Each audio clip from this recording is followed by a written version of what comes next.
आजकल के fashion industry में काफी ज्यादा कंपटीशन बढ़ गया है और उतना ही मुश्किल हो गया है कॉस्मेटिक्स को सेल करना। लेकिन हमारा हीरो जिसका नाम निक है उसके लिए ये मुश्किल नहीं है, क्योंकि निक के पास एक अनोखी पावर आ जाती है एक एक्सीडेंट के बाद। और उसके पास ऐसी पावर है कि वो किसी भी औरत के मन की बात पढ़ सकता है, यानी कि औरत क्या सोच रही है, उसे क्या अच्छा लगता है, क्या नहीं अच्छा लगता है। निक को उसके बारे में सब कुछ पता चल जाता है और इसी का यूज करके वो सारी औरतों को खुश रखता है। और अपने कंपनी के लिए इतने कंपटीशन होने के बावजूद भी वो कॉस्मेटिक्स को बेचने में कामयाब होता है। लेकिन इस पावर के साथ बहुत सारी परेशानियां भी आती है और अब वो ये पावर नहीं चाहता। तो वो क्यों नहीं चाहता, इसे जानने के लिए हमें फ्लैशबैक में जाना पड़ेगा। यहाँ पर कुछ हफ्ते पहले का सीन दिखाया जाता है जहाँ पर निक एक कंपनी में काम करता था और वो सेल्स मैनेजर था। वहाँ पर वो अपने कंपनी के लिए बहुत अच्छा काम कर रहा था और कंपनी में उसका वैल्यू बहुत अच्छा था। वो अपने कंपनी के लिए नए नए आइडियाज जनरेट करता था कि कैसे वो और उसकी कंपनी मार्केट में अपना वैल्यू बनाए रखे। यहाँ पर निक अपने आप को एक प्ले बॉय समझता था और वो बचपन से ऐसा ही था। वो सारी औरतों से फ्लर्ट करता था और वही एटीट्यूड उसका आज भी है। वो अपने कंपनी के सारी औरतों के साथ फ्लर्ट करता है और सिर्फ उनके साथ वन नाइट स्टैंड करता है। उसे लग रहा था कि वो एक गॉड गिफ्टेड है जिसे कि सब लड़कियां पसंद करती हैं। यहाँ पर हमें पता चलता है कि निक की एक वाइफ भी है जिसका नाम जीजी है, लेकिन अब वो लोग साथ में नहीं रहते। जीजी एक बहुत अमीर परिवार की थी, लेकिन उसे निक का लाइफस्टाइल मैच नहीं हुआ,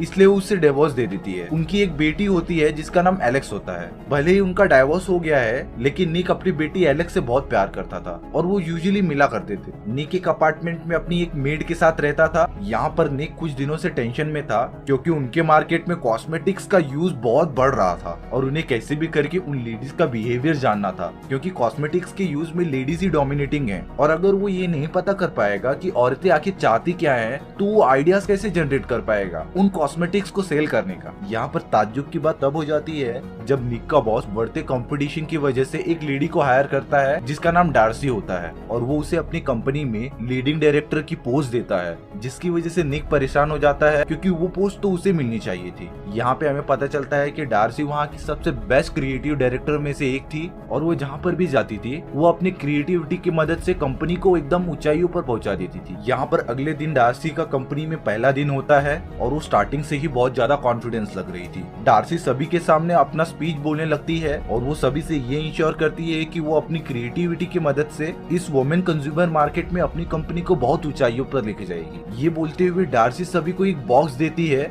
जिसमें वुमेन कॉस्मेटिक्स के अलग अलग चीजें थी, जैसे कि lipstick, vaccination kit, pregnancy test tool जैसे बहुत सारी चीजें थी। और डार्सी सभी को बताती है कि तुम सभी को नए नए आइडियाज लेके आने होंगे कैसे उनकी कंपनी ये सारे कॉस्मेटिक्स को अच्छे से बेच सके। यहाँ पर निक अपने घर आ जाता है और वो सोचता ही रहता है कि वो कैसे डिफरेंट आइडिया लेके आए कि उनका प्रोडक्ट बहुत अच्छे से बिके। उसे इतना तो पता था कि जब तक वो औरत के बारे में नहीं जान लेता कि औरत क्या सोचती है, तब तक वो कोई आइडिया नहीं जनरेट कर सकता। इसलिए किसी से पूछने के बजाय वो खुद ही औरत के कपड़े पहन लेता है और सारे कॉस्मेटिक यूज करते हुए सोचता रहता है। तभी उसकी बेटी एलेक्स अपने बॉयफ्रेंड के साथ वहाँ आ जाती है और जब एलेक्स अपने फादर को इस हालत में देखती है तो वो काफी लो फील कर रही होती है अपने बॉयफ्रेंड के सामने। उसका बॉयफ्रेंड गुस्सा होकर वहाँ से चला जाता है कि आखिर ये सब क्या है। एलेक्स भी अपने बॉयफ्रेंड के पीछे चले जाती है, लेकिन यहाँ पर निक को कुछ फर्क नहीं पड़ रहा था। वो तो सिर्फ नए नए आइडिया जनरेट करने के लिए ये सब यूज कर रहा था। निक अपने थिंकिंग प्रोसेस पे वापस कंटिन्यू करता है। कुछ टाइम बाद निक ने हाई हील्स पहने थे और उस हाई हील्स के वजह से उसका पैर फिसल जाता है और वो बाथ टब में गिर जाता है और उसी बाथ टब में वो इलेक्ट्रिसिटी से चलने वाली मछली भी गिर जाती है और उसे जोर से इलेक्ट्रिसिटी का झटका लगता है, जिससे कि वो अनकॉन्शियस हो जाता है और बेहोश हो जाता है। यहाँ पर अगले दिन उसकी आंख खुलती है एक हॉस्पिटल में और वो यहाँ वहाँ देखता रहता है कि आखिर उसके साथ हुआ क्या था। वो जब एक नर्स को देखता है तब उसे कुछ आवाज सुनाई दे रही थी जो वो नर्स सोच रही थी। वो नर्स उसके बारे में ही सोच रही थी कि वो कितना अनक्लीन है और कितने गंदे तरीके से रहता है। निक को कुछ भी समझ नहीं आ रहा था कि आखिर वो आवाज आ कहाँ से रही थी। यहाँ पर अगले दिन जब निक ऑफिस के लिए जाता है तब उसे वो सारी आवाजें आ रही थी जो सारी औरतें सोच रही थी, जैसे कि एक औरत चाह रही थी कि वो अपने बॉयफ्रेंड से ब्रेकअप कर ले और दूसरी औरत सोच रही थी कि वो लेस्बियन है, वो आखिर आगे कैसे बढ़ेगी। वो सारी औरतों की मन की बात एक साथ निक के कान में घुस रही थी और निक को कुछ समझ नहीं आ रहा था, इसलिए वो जल्दी जल्दी ऑफिस चला जाता है। लेकिन यहाँ पर भी उसे औरतों के मन की बात सुनाई दे रही थी। निक जो अपने आप को प्ले बॉय समझता था और समझता था कि वो लड़कियों में बहुत ज्यादा फेमस है, उसे अपने ऑफिस के औरतों के मन की बात पढ़कर ये पता चलता है कि वो सारी उससे नफरत करती हैं और कई औरत तो उसके अपीयरेंस का मजाक भी उड़ा रही थी, जिसे कि निक सुन लेता है। यहाँ पर निक अपने ऑफिस में काम करने लगता है। वो डार्सी और अपने कलीग के साथ मीटिंग करता रहता है और वो अपनी यही एबिलिटी का यूज करके औरतों के मन की बात पढ़ता है और डार्सी को इम्प्रेस इम्प्रेस कर देता है। तो डार्सी को ये काफी अच्छा लगता है। यहाँ पर निक जब घर पे आता है तो वो अपनी बेटी एलेक्स को अपने बॉयफ्रेंड के साथ सेक्स करते हुए देख लेता है और ऐसा करते देख हर फादर गुस्सा तो होता ही है। निक भी गुस्सा होकर उसके बॉयफ्रेंड को वहाँ से निकाल देता है। यहाँ पर निक को पता चलता है कि उसकी बेटी भी उसके बारे में बहुत बुरा भला कह रही थी अपने मन में। निक को काफी बुरा लग रहा होता है और उसे लग रहा था कि शायद ये पावर मेरे लिए बहुत बेकार है और वो चाह रहा था कि वो वापस नॉर्मल बन जाए। इसलिए वो वापस इलेक्ट्रिक शॉक लेने के लिए चला जाता है, पर इसका कोई फायदा नहीं था, वो नॉर्मल नहीं हो पा रहा था। निक के घर में जब उसकी मेड आती है तब निक अपने मेड की मन की बात भी सुनता है, लेकिन यहाँ पर वो देख के शॉक हो जाता है कि उसकी मेड ही है जो उसके बारे में अच्छा सोचती है और इसीलिए निक अपनी मेड को ये सारी बातें बताता है कि उसके पास एक पावर है जिससे कि वो सभी औरतों के मन की बात पढ़ लेता है। पहले तो उसकी मेड को लग रहा था कि ये मजाक कर रहा है, लेकिन जो जो उसकी मेड सोच रही थी निक वो सारी बातें उसे बताता है। अब उसकी मेड को उस पर भरोसा हो जाता है, तो उसे बताती है कि तुम्हारे पास एक स्पेशल पावर है, तुम्हें इसे वेस्ट नहीं करना चाहिए, तुम इसे अपने काम को इम्प्रूव करने के लिए यूज कर सकते हो। निक को ये आइडिया अच्छा लगता है। यहाँ अगले दिन जब निक अपने ऑफिस जाता है तो वो अपने ऑफिस की सारी औरतों से घुल मिल जाता है। वो उनके मन की बातें पढ़ के उनकी प्रॉब्लम सुलझाता है, जिससे कि उन लड़कियों के बीच निक काफी पॉपुलर हो गया था और सभी उसे लाइक करने लगी थी। यहाँ पर निक को पता चलता है कि डार्सी अलग अलग प्रोजेक्ट्स पर भी काम कर रही है और वो उसके मन की बात भी पढ़ता है। निक डार्सी को बताता है कि उसकी एक बेटी है जिसका नाम एलेक्स है, लेकिन वो उससे थोड़ा बहुत गुस्सा है। लेकिन डार्सी निक को सजेशन देती है कि शायद तुम्हें अपनी बेटी को कुछ गिफ्ट करना चाहिए, शायद से न्यू ड्रेस, जिससे कि वो तुमसे खुश हो जाए। निक डार्सी के सजेशन को सीरियसली लेता है और अपनी बेटी एलेक्स को उसके दोस्तों के साथ जाके एंजॉय करने के लिए कुछ पैसे देता है और उसकी बेटी काफी खुश हो जाती है। यहाँ दिन ब दिन जैसे बीतता जा रहा था, निक औरतों की मन की बात पढ़कर उन्हें एनालाइज करता जा रहा था और उसका मेन गोल था कि औरतों को अंडरस्टैंड करके नए नए क्रिएटिव आइडियाज को लाना, जिससे कि वो औरतें खुश हो जाए और उसके कंपनी के कॉस्मेटिक्स यूज करे। यहाँ पर निक डार्सी के भी साथ बहुत ज्यादा क्लोज हो गया था। वो अपनी एबिलिटी का यूज करके डार्सी के भी आइडिया चुराता था और उसे पहले ही कंपनी को प्रोवाइड कर देता था, जिससे कि डार्सी के आइडिया की वैल्यू बहुत ज्यादा गिर जाती थी और डार्सी को लग रहा था कि निक उससे ज्यादा टैलेंटेड है और वो उसे लाइक भी करने लगी थी। यहाँ पर निक का रिलेशन अपनी बेटी के साथ और भी स्ट्रॉन्ग हो गया था, क्योंकि एलेक्स को कुछ भी प्रॉब्लम होती थी तो निक उसके मन की बात पढ़कर उसे सॉल्व कर देता था। लेकिन एक दिन निक अपनी बेटी को ये समझाता है कि उसका बॉयफ्रेंड उसे प्यार नहीं करता, वो सिर्फ उसे यूज कर रहा है और निक कहता है कि तुम उससे और रिलेशनशिप मत रखो। लेकिन एलेक्स निक पर काफी गुस्सा हो जाती है और वो अपने डैड को ही डांट देती है कि आप इतने पॉसेसिव मत बनो, उसे उसके हाल पे छोड़ दो, वो सब हैंडल कर लेगी। यहाँ पर निक अपने माइंड रीडिंग का यूज करके अपनी कंपनी के लिए बहुत सारे सेल्स बढ़ा देता है और डार्सी के भी मन की बात चुरा के उस आइडिया को पहले ही इम्प्लीमेंट कर देता है। लेकिन यहाँ पर निक और डार्सी के बीच एक अच्छा रिलेशनशिप बनता हुआ दिखाई दे रहा था और वो लोग काफी टाइम साथ में स्पेंड करने लगे थे। यहाँ पर निक की क्रिएटिव परफॉर्मेंस के बाद निक डार्सी के सभी आइडियाज को अपनाते हुए आगे बढ़ता जा रहा था और वो एक स्पेशल मीटिंग में अपने क्रिएटिव आइडियाज को रखकर सभी वुमेन्स पैनल्स को हैप्पी कर देता है। यहाँ पर एक दिन निक का बॉस उसे बुलाता है और वो उसे एक अच्छी और एक बुरी खबर देता है। उसके लिए एक अच्छी खबर थी कि उसे प्रमोशन मिल रहा है क्रिएटिव डायरेक्टर की पोस्ट पे, और यहाँ दूसरी ओर उसके लिए एक बुरी खबर थी कि डार्सी को उन्होंने निकाल दिया है। उन्हें लग रहा था कि डार्सी को हायर करके उन लोगों ने गलती कर दी, क्योंकि वो सारी सेम क्वालिटी निक पूरा कर दे रहा था। यहाँ पर निक को काफी ज्यादा बुरा लग रहा होता है, क्योंकि वो सारे क्रिएटिव आइडियाज जो उसने कंपनी को दिए हैं वो सभी डार्सी के सोचे हुए थे, जो कि निक ने कॉपी किया था। यहाँ पर निक तुरंत डार्सी के पास जाता है और उसे सब कुछ बताता है कि कैसे उसके पास सुपर पावर आ गई और वो सभी औरतों के मन की बात पढ़ लेता है और यही सेम पावर उसने तुम्हारे ऊपर यूज किया और उसके सारे क्रिएटिव आइडियाज चुरा लिए। वो जब ये सारी बातें डार्सी को बताता है तब डार्सी कहती है कि तुमने आखिर ऐसा क्यों किया। निक का सीधा सीधा जवाब था कि वो उस टाइम पे बहुत गुस्सा था, इसलिए उसे ये ठीक लगा कि वो तुम्हारे आइडियाज चुरा के कंपनी में अपना इंप्रेशन बनाए रखे। डार्सी को इससे बहुत बुरा लग रहा था, इसलिए वो निक को कहती है कि तुम आज के बाद मुझे अपना मुंह मत दिखाना, और वो सिटी छोड़ के वहाँ से जा रही थी। यहाँ पर उसी रात निक बाहर आता है और आसमान की तरफ देखता रहता है। उसे लग रहा था कि ये माइंड रीडिंग का पावर होना उसके लिए बहुत बेकार चीज है और वो कैसे भी करके अपने नॉर्मल फॉर्म में आना चाहता था। और तभी वहाँ पे वही मछली आ जाती है जिससे कि उसे करंट लगा था और वो बहुत सारी मछलियों में कन्वर्ट हो जाती है और इसके तुरंत बाद ही निक को एक जोरदार इलेक्ट्रिसिटी का झटका लगता है, जिससे कि वो जमीन पे गिर जाता है। वहाँ पे कुछ औरतें होती हैं